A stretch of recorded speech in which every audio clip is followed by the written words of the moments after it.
Amrit noni pain oil, ನೋವಿಗೆ ವಿರಾಮ, ದೇಹಕ್ಕೆ ಆರಾಮ. ನಮ್ಮ ಭಾರತೀಯ ಜನತಾ ಪಾರ್ಟಿಯ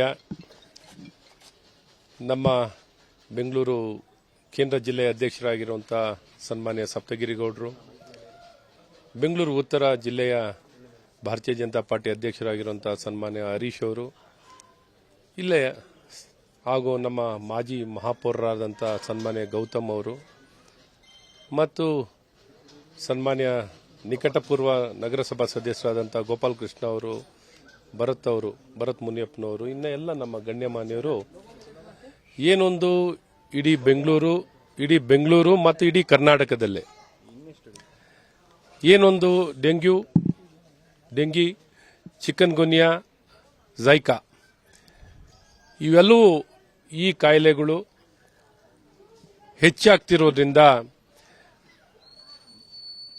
ನಿಜಕ್ಕೂ ನಾಡಿನ ಜನತೆಗೂ, ವಿಶೇಷವಾಗಿ ಬೆಂಗಳೂರಿನ ಜನತೆಗೆ ಈಗಾಗಲೇ ಅತಿ ಹೆಚ್ಚಿನ ಸಂಖ್ಯೆಯಲ್ಲಿ ಈ ಸೋಂಕಿತರಾಗಿರುವಂಥದ್ದಿದೆ.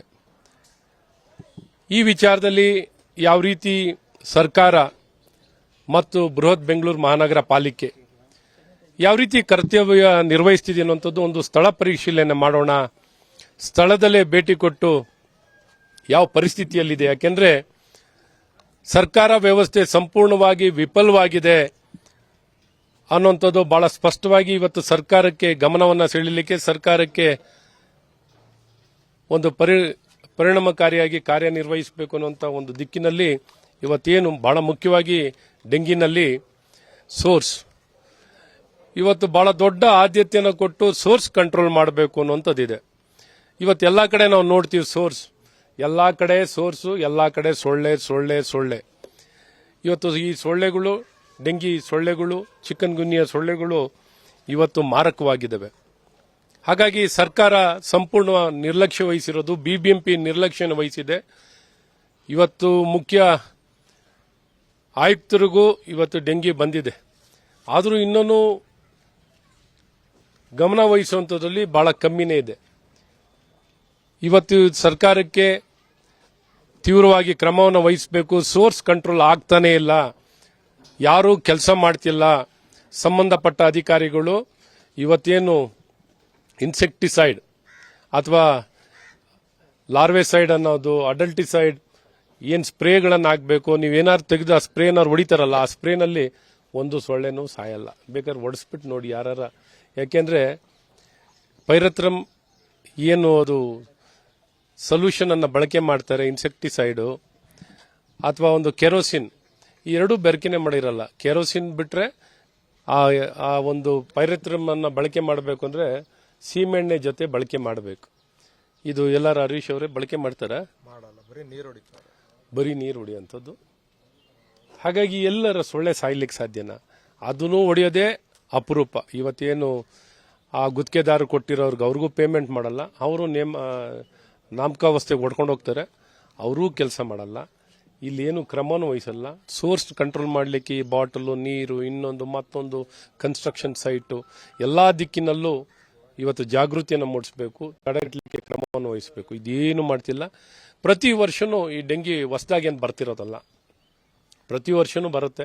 ಆದರೆ ಇದು ಈ ಬಾರಿ ವಿಪರೀತವಾಗಿದೆ. ವಿಪರೀತ ಅಂದರೆ ಇವತ್ತೆಲ್ಲಾ ಕಡೆನೂ ಹರಡಿ ಇವತ್ತು ಸಾಕಷ್ಟು ಜನ ಪ್ರಾಣ ಕಳ್ಕೊಂಡಿರುವಂಥದ್ದಿದೆ. ಹಾಗಾಗಿ ಇವತ್ತು ಈ ಸರ್ಕಾರದಲ್ಲಿ ಈ ತಡೆಗಟ್ಟಕ್ಕೆ ಏನೂ ಕ್ರಮ ವಹಿಸಿಲ್ಲ. ಅಥವಾ ಒಂದು ಲ್ಯಾಬ್, ಒಂದು ಟೆಸ್ಟ್ ಮಾಡಲಿಕ್ಕೆ, ಇವತ್ತು ಟೆಸ್ಟ್ ಮಾಡಲಿಕ್ಕೂ ಎಲ್ಲಿ ಹೋಗಿ ಟೆಸ್ಟ್ ಮಾಡ್ಕೋಬೇಕು ಅಂತ ಜನಕ್ಕೂ ಗೊತ್ತಿಲ್ಲ. ಇವತ್ತೊಂದು ಪ್ಯಾಂಪ್ಲೆಟ್ ಹಂಚಿದ್ದಾರೆ ಬಿಬಿಎಂಪಿಯಿಂದ ಅಥವಾ ಸರ್ಕಾರದಿಂದ, ಎಲ್ಲಿ ಹೋಗಿ ಟೆಸ್ಟ್ ಮಾಡಬೇಕು ಅಂತ ಏನಾದ್ರು ತಿಳಿಸಿದಾರ? ಯಾವ ರೀತಿ ಟೆಸ್ಟಿಂಗ್ ಆಗುತ್ತೆ? ಇವತ್ತು ನೋಡಿ, ಕಾರ್ಡ್ ಟೆಸ್ಟ್ ಅಲ್ಲಿ ಎಷ್ಟು ಸಿಗ್ಬೋದು ನಮಗೆ, ಎಲ್ಲಿ ಕಾರ್ಡ್ ಟೆಸ್ಟ್ ಆಗುತ್ತೆ ಅಂತಾನೆ ಜನಕ್ಕೆ ಗೊತ್ತಿಲ್ಲ. ಆಂಟಿಜೆನ್ ಟೆಸ್ಟಾ, ಸಿಂಪ್ಟಮ್ಸ್ ಬರೋ ದಿನ ಎಷ್ಟು ದಿನದ ಮುಂಚೆ ಆಗಬೇಕು, IgM ಕಾರ್ಡ್ ಟೆಸ್ಟ್ ಎಷ್ಟಿದೆ, ಎಲ್ಲೂ ಯಾವುದೂ ಒಂದು ವ್ಯವಸ್ಥೆಗಳಿಲ್ಲ. ಎಲಿಸಾ ಟೆಸ್ಟ್ ಎಷ್ಟು ಮಟ್ಟಿಗೆ, ಎಷ್ಟು ಟೆಸ್ಟ್ ಮಾಡಿದ್ದಾರೆ ಅಂತ ಕೇಳಬೇಕು. ಕಾರ್ಡ್ ಟೆಸ್ಟ್ ಎಷ್ಟು ಮಾಡಿದ್ದಾರೆ, ಅಥವಾ ರಕ್ತ ಪರೀಕ್ಷೆ ಎಷ್ಟು ಜನಕ್ಕೆ ಮಾಡಿದ್ದಾರೆ? ಬೆಂಗಳೂರು ಅಂತಾರಾಷ್ಟ್ರೀಯ ನಗರ, ಡೈನಮಿಕ್ ನಗರ ಎಲ್ಲ ಹೇಳಿದ್ದಾರೆ. ಬೆಂಗಳೂರನ್ನ ಯಾವ ರೀತಿ ನಿರ್ವಹಣೆ ಮಾಡ್ತಿದ್ದಾರೆ, ಕರ್ನಾಟಕನ ಯಾವ ರೀತಿ ನಿರ್ವಹಣೆ ಮಾಡ್ತಿದ್ದಾರೆ, ಒಂದು ಡೆಂಗಿ ಅಂತ ಅನ್ನುವಂಥ ಒಂದು ಕಾಯಿಲೆಯನ್ನ ಅಥವಾ ಈ ಸೋಂಕಿನ ಕಾಯಿಲೆಯನ್ನ, ಇನ್ಫೆಕ್ಷನ್ ಅನ್ನ ಕಂಟ್ರೋಲ್ ಮಾಡಲಿಕ್ಕೆ ಏನೂ ಕ್ರಮ ಇವತ್ತು ಮುಖ್ಯಮಂತ್ರಿಗಳು ಒಂದು ಸಭೆನೂ ಸಹ ಮಾಡಿಲ್ಲ, ಒಂದು ಸಭೆ ಮಾಡಿಲ್ಲ ರಾಜ್ಯದ ಮುಖ್ಯಮಂತ್ರಿ. ಇನ್ಯಾವ ರೀತಿ ನಿರ್ವಹಣೆ ಆಗ್ಲಿಕ್ಕಾಗತ್ತೆ? ಯಾವ ರೀತಿ ಆದ್ಯತೆಯನ್ನು ಕೊಡ್ತಿದ್ದಾರೆ? ಜನ ಸಾಯ್ತಿದ್ದಾರೆ, ಪ್ರಾಣ ಕಳ್ಕೋತಿದ್ದಾರೆ, ಸೋಂಕಿತರಾಗ್ತಿದ್ದಾರೆ. ಈ ವ್ಯವಸ್ಥೆ ಇದ್ದು ಇಲ್ಲದ ರೀತಿಯಲ್ಲಿ ಇವತ್ತು ನಡೀತಿರುವಂಥದ್ದು ದುಃಖಕರವಾಗಿದೆ. ಇವತ್ತು ಕೋವಿಡ್ ವಿಚಾರದಲ್ಲಿ ಏನೆಲ್ಲ ವ್ಯವಸ್ಥೆಗಳು ನಾವು ಬಹಳ ಪರಿಣಾಮಕಾರಿಯಾಗಿ ಇವತ್ತು ಆರೋಗ್ಯ ವ್ಯವಸ್ಥೆಯಲ್ಲಿ ಎಲ್ಲ ವ್ಯವಸ್ಥೆಗಳನ್ನು ಬಹಳ ಉತ್ತಮವಾಗಿ ಇವತ್ತು ನಿರ್ಮಾಣ ಮಾಡುವಂಥದ್ದಾಗಿದೆ. ಆದರೆ ಇದ್ಯಾವುದನ್ನು ಈ ಕಾಲದಲ್ಲಿ ಇವತ್ತೇನು ಒಂದು ಡೆಂಗಿ ಸೊಳ್ಳೆ ವಿಚಾರದಲ್ಲಿ ಅಥವಾ ಡೆಂಗಿ ಇನ್ಫೆಕ್ಷನ್ ವಿಚಾರದಲ್ಲಿ ಅದರ ಸೀಕ್ವೆನ್ಸಿಂಗ್ ಮಾಡ್ತಿಲ್ಲ ಹರೀಶ್ ಅವರೇ. ನಾವು ಸಲಹಿದ ಕೈಗಳು ನಮ್ಮ ನೋವಿಗೆ ಸ್ಪಂದಿಸಿದಾಗ ಆಗುವ ಸಂತೋಷ. ಅಮೃತ್ ನೋನಿ ಪೇನ್ ಆಯಿಲ್, ನೋವಿಗೆ ವಿರಾಮ, ದೇಹಕ್ಕೆ ಆರಾಮ. ಒಂದು ಸೀಕ್ವೆನ್ಸ್ ಆಗಲಿ, ಒಂದು ವಿರುಲೆನ್ಸ್ ಆಗಲಿ. ಡೆಂಗಿನಲ್ಲೂ 1, 2, 3, 4 4 ವೆರೈಟಿ ಇದೆ. ಫ್ಲಾವಿ ವೈರಸ್ ಅಂತ ಇರುವಂಥದ್ದು. ಈ ವೈರಸ್ ಅನ್ನ ಕ್ಯಾರಿ ಮಾಡುವಂಥದ್ದು ಈ ಒಂದು ಡೆಂಗಿ ಸೊಳ್ಳೆ. ಇದರ ನಿರ್ವಹಣೆಯನ್ನು ಮಾಡಲಿಕ್ಕೆ ವೇರಿಯಂಟ್ಸ್ ಎಷ್ಟಿದೆ, ಸೀಕ್ವೆನ್ಸಿಂಗ್ ಏನು, ವಿರುಲೆನ್ಸ್ ಏನು, ಒಂದೇ ಒಂದು ಲ್ಯಾಬ್, ಒಂದೇ ಒಂದು ಪರೀಕ್ಷೆ ಮಾಡಿ ಒಂದೇ ಒಂದು ವಿಚಾರ ತಿಳಿಸಿರೋದು, ಕ್ರಮ ವಹಿಸಿರುವಂಥದ್ದು ಒಂದು ಮಾಡಿಲ್ಲ. ಅಥವಾ ಒಂದು ಫೀವರ್ ಕ್ಲಿನಿಕ್ ಮಾಡಿರೋದು, ಫೀವರ್ ಕ್ಲಿನಿಕ್ ಮಾಡಿ ಪ್ರೋಟೋಕಾಲ್ ಅನ್ನು ಕೊಟ್ಟಿರೋದು, ಟ್ರೀಟ್ಮೆಂಟ್ ಪ್ರೋಟೋಕಾಲ್ಗಳನ್ನ ಕೊಟ್ಟಿರೋದು, ಅಥವಾ ಡಯಾಗ್ನೋಸ್ಟಿಕ್ ಟೆಸ್ಟ್ಗಳು ಮಾಡ್ತಿರುವಂಥದ್ದು, ಏನಾರು ಒಂದು ಪ್ರಯತ್ನಗಳನ್ನು ಮಾಡಿದ್ದಾರೆ. ಏನೂ ಮಾಡ್ತಿಲ್ಲ, ಸುಮ್ಮನೆ ನೋಡ್ತಾ ಕೂತಿದ್ದಾರೆ. ಇದನ್ನೆಲ್ಲ ಒಂದು BBMPನಲ್ಲಿ ಒಂದು ಎಂಟಮಾಲಜಿಸ್ಟ್ ಈ ಸೊಳ್ಳೆ ಬಗ್ಗೆ ಅಥವಾ ಇಂಥ ಕಾಯಿಲೆಗಳನ್ನು ಹರಡದ ರೀತಿಯಲ್ಲಿ ನೋಡ್ಕೊಳ್ಳಿಕ್ಕೆ ಒಂದು ಎಂಟಮಾಲಜಿಸ್ಟ್ ಅಂತ ಇರಬೇಕು, ಒಬ್ಬ ಅಧಿಕಾರಿ. ಒಬ್ಬ ಎಂಟಮಾಲಜಿಸ್ಟ್ ಇಡೀ ಬೆಂಗಳೂರಿಗೆ ಒಬ್ಬ ಇಲ್ಲ. ಬೃಹತ್ ಬೆಂಗಳೂರು ಮಹಾನಗರ ಪಾಲಿಕೆಯಲ್ಲಿ ಒಬ್ಬ ಎಂಟಮಾಲಜಿಸ್ಟ್ ಅಪಾಯಿಂಟ್ಮೆಂಟು ಇಲ್ಲ. ಯಾರು ನೋಡ್ತಾರೆ? ಯಾವ ರೀತಿ ನಿರ್ವಹಣೆ ಆಗುತ್ತೆ? ವರ್ಷ ಇಡೀ ಬರುತ್ತೆ. ವಿಶೇಷವಾಗಿ 4 ತಿಂಗಳು ಮಳೆಗಾಲದಲ್ಲಿ ಹೆಚ್ಚಾಗುವಂಥದ್ದಾಗುತ್ತೆ. ಸರ್, ಇದು ಓಕ್ಲಿಪುರಂ ಕ್ಷೇತ್ರ ಗಾಂಧಿನಗರಕ್ಕೆ ಬರುತ್ತೆ. ಇಲ್ಲಿ ಗೆದ್ದಂತಹ ಏನೇನು ಅಭಿವೃದ್ಧಿ ಆಗಬೇಕು ಸರ್ ಈ ಜಾಗದಲ್ಲಿ? ನೋಡಿ, ಒಟ್ಟಾರೆ ಇಡೀ ರಾಜ್ಯದಲ್ಲಿ, ಇಡೀ ಬೆಂಗಳೂರಿನಲ್ಲಿ ಇದೇ ಪರಿಸ್ಥಿತಿ. ಒಟ್ಟು ಇಲ್ಲಿ ಸರ್ಕಾರ ಎಚ್ಚರಗೊಳ್ಳಬೇಕು. ಮುಖ್ಯಮಂತ್ರಿಗಳೇ ಪಾಪ ಮೂಡ ಸ್ಕ್ಯಾಮಲ್ಲಿ ಸಿಗಾಕೊಂಡು, ವಾಲ್ಮೀಕಿ ಸ್ಕ್ಯಾಮಲ್ಲಿ ಸಿಗಾಕೊಂಡು, ಯಾವ ಸೊಳ್ಳೆನಪ್ಪ, ಯಾರು ಕಚ್ಕೊಳ್ಳಿ, ನನಗೆ ಮೂಡ ಕಚ್ಚಿಬಿಟ್ಟಿದೆ, ಮೂಡ ಸೊಳ್ಳೆ ಕಚ್ಚಿಬಿಟ್ಟಿದೆ, ಡೆಂಗ್ಯೂ ಸೊಳ್ಳೆ ಏನು ಯಾರು ಕಚ್ಚಿದ್ರೆ ನನಗೇನು ಅನ್ನೋಂಥ ರೀತಿಯಲ್ಲಿ ಇವತ್ತು ಇಷ್ಟು ಅನುಭವ ಇರುವಂಥ ಮುಖ್ಯಮಂತ್ರಿ ಏನಾರು ಒಂದು ಸಭೆ ಮಾಡಿದಾರಾ? ಈ ಜಿಲ್ಲಾ ಉಸ್ತುವಾರಿ ಸಚಿವರಾಗಿರುವಂಥ ಶಿವಕುಮಾರ್ ಅವರು ಏನು ಕ್ರಮವನ್ನು ವಹಿಸಿದ್ದಾರೆ? ಒಂದು ಸೋರ್ಸ್ ಏನಾರು ಕ್ರಮ ವಹಿಸಿ ಬಿಗಿಯಾಗಿ ಕೆಲಸ ಆಗಬೇಕು. ಸೋರ್ಸನ್ನು ತಡೆಗಟ್ಟಲಿಕ್ಕೆ ಏನಾರು ಔಷಧಿ ಹೊಡಿತಿದಾರಾ ಕಂಟ್ರೋಲ್ ಮಾಡೋಕ್ಕೆ? ಔಷಧಿ ಹೊಡೆದಿದ್ದು ಏನಾರ ಸರಿಯಾಗಿರೋ ಔಷಧಿನ ಹೊಡಿತಾ ಇದ್ದಾರಾ? ಎಲ್ಲ ಬೆರಕೆ, ಎಲ್ಲ ಲೂಟಿ. ಈ ರೀತಿ ಬೆರಕೆ ಆಗಿಬಿಟ್ಟು ಎಲ್ಲ ಅಡಲ್ಟ್ರೇಷನ್ ಆಗಿಬಿಟ್ಟು ಯಾವುದು ಕ್ರಮ ಆಗ್ತಿಲ್ಲ. ಹಾಗಾಗಿ ಸಂಪೂರ್ಣವಾಗಿ ಏನು ಹೇಳಕ್ಕೆ ಪ್ರಯತ್ನ ಮಾಡ್ತೀವಿ ಅಂದರೆ, ಈ ಸರ್ಕಾರ ನಿಷ್ಕ್ರಿಯ ಆಗಿದೆ, ಏನೂ ಕ್ರಮವಿಲ್ಲ. ಒಂದು ಎಂಟಮಾಲಜಿಸ್ಟ್ ಅಪಾಯಿಂಟ್ಮೆಂಟ್ ಇಲ್ಲ. ಒಂದು ವೈರಲ್ ಲ್ಯಾಬಲ್ಲಿ ಈ ಡೆಂಗ್ಯೂ ಸೊಳ್ಳೆ ವಿಚಾರದಲ್ಲಿ ಒಂದೇ ಒಂದು ಸೀಕ್ವೆನ್ಸಿಂಗ್ ಮಾಡಿಲ್ಲ, ಒಂದು ವಿರುಲೆನ್ಸ್ ಬಗ್ಗೆ ಮಾತಾಡಿಲ್ಲ, ಒಂದು ಸಿಸ್ಟಮ್ ಬಗ್ಗೆ ಮಾತಾಡಿಲ್ಲ, ಒಂದು ಟ್ರಯೇಜಿಂಗ್ ಬಗ್ಗೆ ಮಾತಾಡಿಲ್ಲ, ಒಂದು ಪ್ರೋಟೋಕಾಲ್ ಬಗ್ಗೆ ಮಾತಾಡಿಲ್ಲ. ಈಗ ಎಷ್ಟು ಜನಕ್ಕೆ ಜ್ವರ ಬಂದಿದೆ ಅಂತ ಏನಾರು ಯಾವ ಕ್ಲಿನಿಕಲ್ಲಿ ಮಾಹಿತಿ ತೊಗೊಂಡಿದ್ದಾರಾ ಹೇಳಿ? ಯಾವ್ದಾರು ಕ್ಲಿನಿಕಲ್ಲಿ ಬೆಂಗಳೂರಿನಲ್ಲಿ ಅಥವಾ ಕರ್ನಾಟಕದಲ್ಲಿ ಎಷ್ಟು ಜನಕ್ಕೆ ಜ್ವರ ಬಂದಿದೆ ಮಾಹಿತಿ ಇದೆಯಾ? ಒಂದು ಜ್ವರದ ಮಾಹಿತಿಯನ್ನು ತೊಗೊಂಡಿದ್ದಾರಾ? ಒಂದು ಜ್ವರದ ಮಾಹಿತಿ ತೊಗೊಂಡಿಲ್ಲ. ಇವತ್ತು ಟೆಸ್ಟ್ಗಳು ಎಷ್ಟು ಮಾಡ್ತಿದ್ದಾರೆ? ಎಷ್ಟು ಟೆಸ್ಟ್ ಮಾಡಿದ್ದಾರೆ? ಏನಾದ್ರು ತಿಳಿಸಿದಾರ? ಏನು ಮಾಡ್ತಿಲ್ಲ.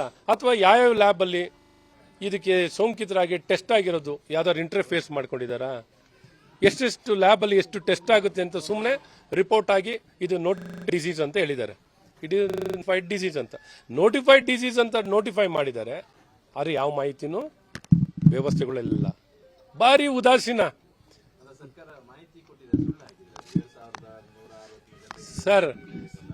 ಸರ್ ಸಂಖ್ಯೆ ನಿಮ್ಗೆ ಹೇಳಬೇಕು ಅಂದರೆ, ಇದೇನು ಒಂದು ಈ ಸಿಂಪ್ಟಮ್ಸ್ ಏನು ಈ ಕಾಯಿಲೆ ಗುಣಗಳೇನು ತೋರಿಸ್ಕೊತವೋ ಭಾಳ ಕಮ್ಮಿ ಜನಕ್ಕೆ ತೋರಿಸ್ಕೊಳ್ಳುವಂಥದ್ದಾಗುತ್ತೆ. ಈ ತೋರಿಸ್ಕೊಂಡಿರೋ ಸಂಖ್ಯೆ ಭಾಳ ಹೇರಳವಾಗಿದೆ. ಇವ್ರ ಹತ್ರ ಮಾಹಿತಿ ಕಲೆಕ್ಟ್ ಮಾಡೋಂಥ ಸಿಸ್ಟಮೇ ಇಲ್ಲ. ಎಷ್ಟು ಜನಕ್ಕೆ ಜ್ವರ ಇದೆ ಅಂತ ಇವ್ರ ಹತ್ರ ಅಂಕಿಅಂಶ ಇದೆ ಹೇಳಿ ನೋಡೋಣ. ಓಕೆ, ಎಷ್ಟು ಜನ ಕ್ಲಿನಿಕಲ್ಲಿ ಯಾರೆಲ್ಲ ಜ್ವರಕ್ಕೆ ಬಂದಿದ್ದಾರೆ ಅಂಕಿಅಂಶ ಇದೆಯಾ? ಓಕೆ, ಅವ್ರನ್ನೆಲ್ಲ ತಪಾಸಣೆಗೆ ಒಳಗೊಳಿಸಿರೋಂಥದ್ದು ಇದೆಯಾ, ಎಷ್ಟೆಷ್ಟು ಲ್ಯಾಬಲ್ಲಿ ಏನೇನು ಟೆಸ್ಟ್ ಆಗಿದೆ ಅಂತ ಮಾಹಿತಿ ಇದೆಯಾ ಅವ್ರ ಹತ್ರ? ಓಕೆ, ಅದನ್ನಾರ ಹೇಳಲಿ ಸರ್. ಈ ಡೆಂಗ್ಯೂನಲ್ಲೂ 4 ವೆರೈಟಿ ಇದೆ. ಒಂದು ವೆರೈಟಿ ಕಚ್ಚಿದ್ರೆ ಅದು ಇಮ್ಯುನಿಟಿ ಬರುತ್ತೆ, 2ನೇ ವೆರೈಟಿ ಕಚ್ಚಿದ್ರೆ ತಿರ್ಗಾ ಬರುತ್ತೆ, 3ನೇ ವೆರೈಟಿ ಕಚ್ಚಿದ್ರು ತಿರ್ಗಾ ಬರುತ್ತೆ. ಈ ರೀತಿ ಜನಗಳಿಗೆ ಯಾವ ಮಾಹಿತಿನ ಕಲೆಕ್ಟ್ ಮಾಡೋದಿರಲಿ, ಕ್ರಮ ವಹಿಸೋದಾಗಲಿ, ತಡೆಗಟ್ಟೋದ್ರಲ್ಲಾಗಲಿ, ಚಿಕಿತ್ಸೆ ಕೊಡೋದ್ರಲ್ಲಾಗಲಿ, ಆಸಕ್ತಿ ವಹಿಸೋದ್ರಲ್ಲಿ ಒಂದು ಯಾವ ಕ್ರಮವೂ ವಹಿಸಿಲ್ಲ ಅಂತ ಭಾಳ ಸ್ಪಷ್ಟವಾಗಿ ಹೇಳಕ್ಕೆ ಇಷ್ಟಪಡ್ತೀನಿ. ಮತ್ತು ಎಲ್ಲೂ ಒಂದು ಪರೀಕ್ಷೆಯನ್ನು ಮಾಡಲಿಕ್ಕೂ ಸಹ ವ್ಯವಸ್ಥೆ ಇಲ್ಲ. ತಾತ್ಸಾರವನ್ನು ಮಾಡ್ಕೊಂಡಿದ್ದಾರೆ. ಇವತ್ತು ಆರೋಗ್ಯ ಇಲಾಖೆ ಆಗಲಿ, ಸರ್ಕಾರ ಆಗಲಿ ಯಾವುದು ಕೆಲಸ ಮಾಡ್ತಿದೆ. ಇವತ್ತು ಬೆಂಗಳೂರು ಮಹಾನಗರ ಪಾಲಿಕೆ ಅಂತೂ ಏನೇನು ಕೆಲಸ ಮಾಡ್ತಿಲ್ಲ. ಒಟ್ಟಾರೆ ಮುಖ್ಯಮಂತ್ರಿ, ಉಪಮುಖ್ಯಮಂತ್ರಿ, ಆರೋಗ್ಯ ಸಚಿವರು ಎಲ್ಲರೂ ನಿಷ್ಕ್ರಿಯರಾಗಿದ್ದಾರೆ, ಸಂಪೂರ್ಣ ನಿಷ್ಕ್ರಿಯರಾಗಿದ್ದಾರೆ. ಅನುಕ್ಷಣದ ಸುದ್ದಿಗಳಿಗಾಗಿ ವಿಸ್ತಾರ ನ್ಯೂಸ್ ಯೂಟ್ಯೂಬ್ ಚಾನೆಲ್ ಸಬ್ಸ್ಕ್ರೈಬ್ ಮಾಡಿ. ಹೊಸ ಸುದ್ದಿಗಳ ನೋಟಿಫಿಕೇಶನ್ಗಾಗಿ ಬೆಲ್ ಐಕಾನ್ ಕ್ಲಿಕ್ ಮಾಡಿ. ಲೇಟೆಸ್ಟ್ ಅಪ್ಡೇಟ್ಸ್ಗಾಗಿ www.vistaranews.com ವೆಬ್ಸೈಟ್ಗೆ ವಿಸಿಟ್ ಮಾಡಿ. ಅಂಗೈಯಲ್ಲೇ ಜಗತ್ತಿನ ಸುದ್ದಿ ತಿಳಿಯಲು ವಿಸ್ತಾರ ನ್ಯೂಸ್ ಕನ್ನಡ ಆಪ್ ಡೌನ್ಲೋಡ್ ಮಾಡಿ.